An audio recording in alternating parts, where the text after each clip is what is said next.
Siz hech qachon jahannam olovi qanchalik shirin bo'lishini his qilganmisiz? Men his qildim.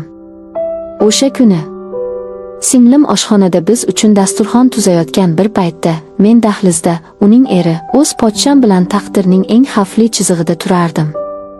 Uning suv bering degan oddiy so'zi iltijo edi.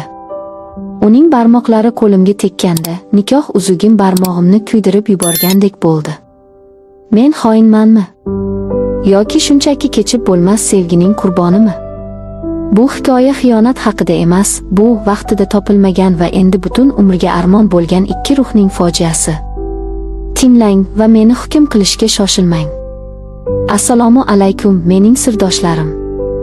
Ismim Malika, ism o'zgartirilgan. Yoshim 28 da. Tashqaridan qaragan odamga mening hayotim risoladagidek, turmush o'rtog'im bor, uy-joyim bor, singlim baxtli. Lekin hech kim, hatto o'z onam ham mening qalbimdagi kul bo'lib yotgan vayronani bilmaydi. Men o'z singlimning erini sevaman.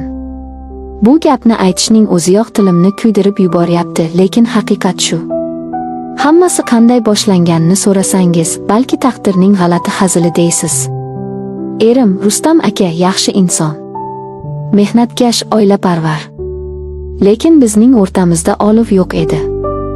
Biz shunchaki bir uyda yashaydigan, bir ro'zg'orni tebratadigan ikki hamkor edik xolos. U ishdan keladi, ovqatlanadi, televizor ko'radi va uxlaydi. Men tunda uning orqasiga qarab yotib, derazadan tushayotgan oy nuriga termulib, nimadir yetishmasligini, qalbimning bir burchagi huvillab yotganini his qilardim. Singlim Nargiza esa mendan butunlay boshqacha.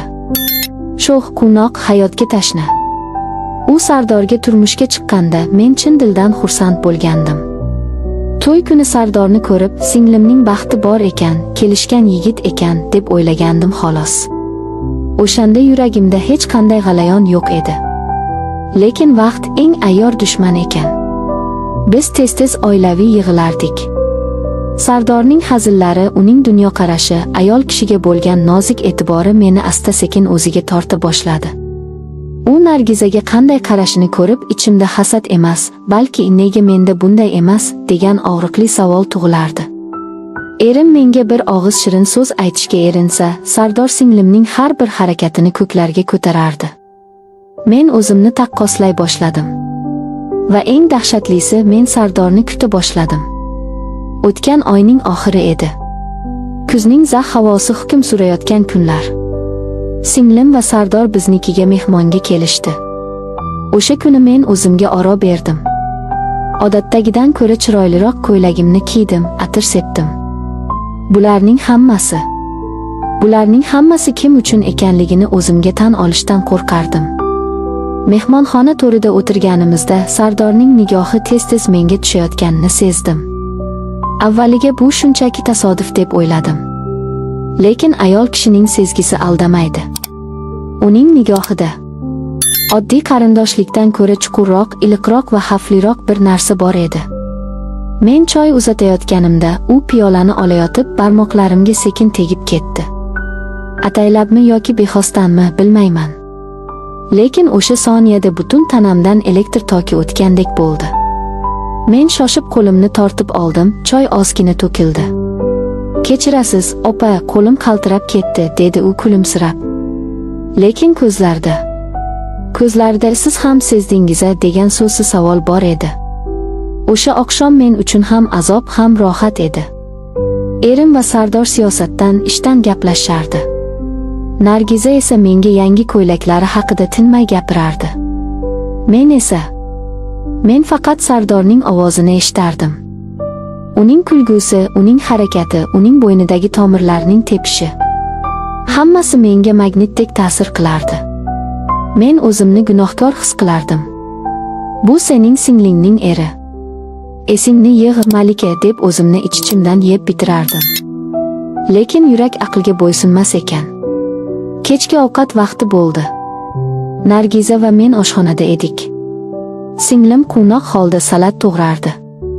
Opa, Sardor akam oshni juda yaxshi ko'radilar, go'shtini ko'proq soling, deb javradi u. Uning bu beg'uborligi, erini bunchalik sevishi mening vijdonimga xanjar bo'lib sanchilardi. Bechora singlim. U yonidagi opasi uning eriga qanday ko'z bilan qarayotganini bilganida edi. Men hozir dahlizdan sochiq olib kelay deb bahona qildim va oshxonadan chiqdim. Menga havo yetishmayotgandek edi. Dahlizga chiqdim. Katta ko'zgu oldida to'xtadim. O'z aksimga qaradim. Yuzim qizargan, ko'zlarim yonardi. Bu ayol men emasdim. Bu ehtirosga asir bo'lgan begona ayol edi. O'zimni tinchlantirishga urindim. Chuqur nafas oldim. Shu payt orqamdan oyoq tovushlari eshitildi. Men o'girilishga ulgurmadim. Bu qadam tovushlarini 1000 kishi orasidan ham taniy olardim. Bu u edi. Sardor kirdi. U ortimda to'xtadi. Oramizda bor yo'g'i bir qarich masofa bor edi xolos. Uning issiq nafasi bo'ynimning orqa qismiga, sochimning tagiga urilib, badanim jimirlab ketdi. Tanam xuddi 1000 darajali olov ichida qolgandek qizib ketdi. Oyoqlarimdan mador qochdi. Men o'girilmadim. O'girilishga kuchim yetmasdi, chunki agar hozir uning ko'zlariga qarasam, tamom bo'lishimni, o'zimni yo'qotib qo'yishimni bilardim. "Opa", dedi u past, bo'g'iq ovozda.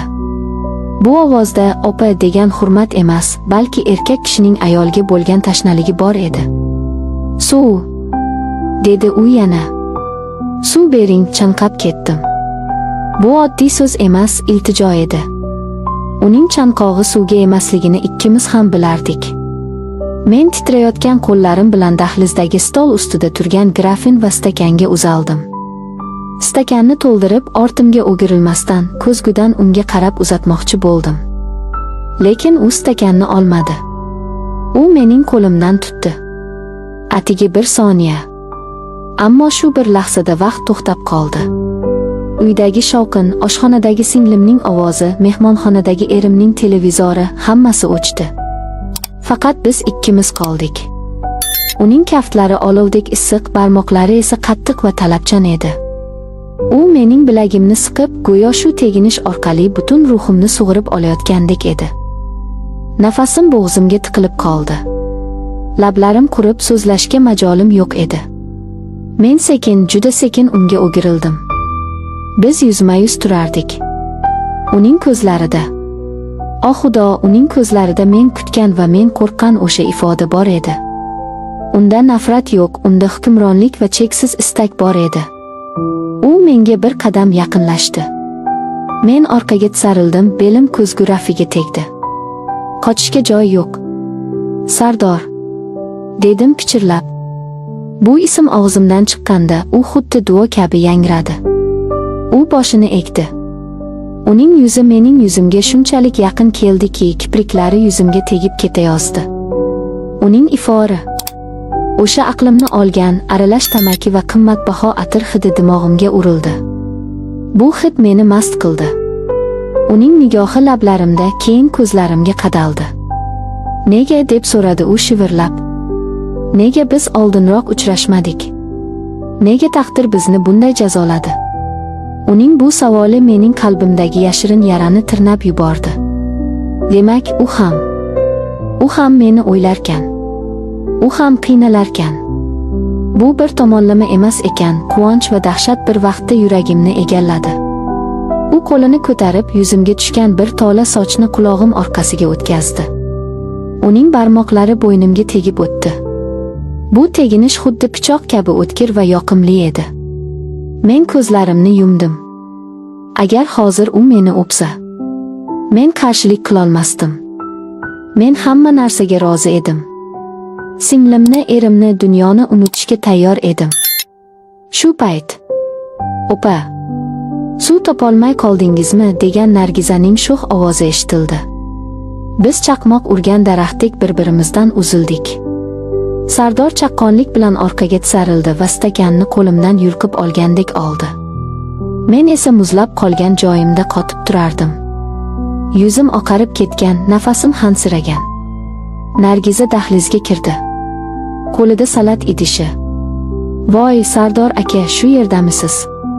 Men sizni izlab yuribman", dedi u kulib. U hech narsani sezmadi. Havodagi o'sha og'ir, ehtirosli va bajarilmagan gunohning hidini sezmadi. Sardor bir zumda o'zgardi. Uning yuziga yana o'sha xotirjam niqob taqildi. "Ha, opangizdan suv so'ragandim, tomog'im qaqrab ketdi", dedi u bamayli xotir suvi ichib. Keyin menga bir marta o'g'rincha qarab qo'ydi. O'sha nigohda "Bu hali tugamadi" degan va'da bor edi. O'sha kecha ular ketgach, men o'zimni qo'yarga joy topolmadim. Erim yonimda uxlab yotardi, men esa yostig'imni tishlab ovozsiz yig'lardim. Sardorning qo'li tekkan joyim olovdek yonardi. Uning pichirlagan so'zlari miyamda aks-sado berardi. Men xiyonat qildimmi? Jismonan yo'q, lekin ruhan. Men allaqachon erimga xiyonat qilib bo'lgandim. Men o'z erimning yostig'iga bosh qo'yib, o'z singlimning erini, uning quchog'ini, uning bo'sasini orzu qilardim. Bu gunoh yuki yelkamni ezib borardi. Lekin eng yomoni, men bu yukdan qutulishni istamasdim. Men yana o'sha dahlizga, o'sha lahzaga qaytishni xohlardim. Kunlar o'tdi. Biz yana ko'rishdik, yana oilaviy yig'inlar. Har safar biz nigohlarimiz bilan gaplashardik. Har safar tasodifan to'qnashib ketganimizda o'sha elektr toki bizni urardi. Bir kuni u menga simsi yozdi: "Sizni o'ylamaslikka harakat qilyapman, lekin iloji bo'lmayapti. Kechiring." Bu xabarni o'qib telefonni qo'limdan tushirib yubordim. Nima qilishim kerak? Javob yozsam jarga qulayman. Yozmasam o'lib qolaman. Men javob yozmadim.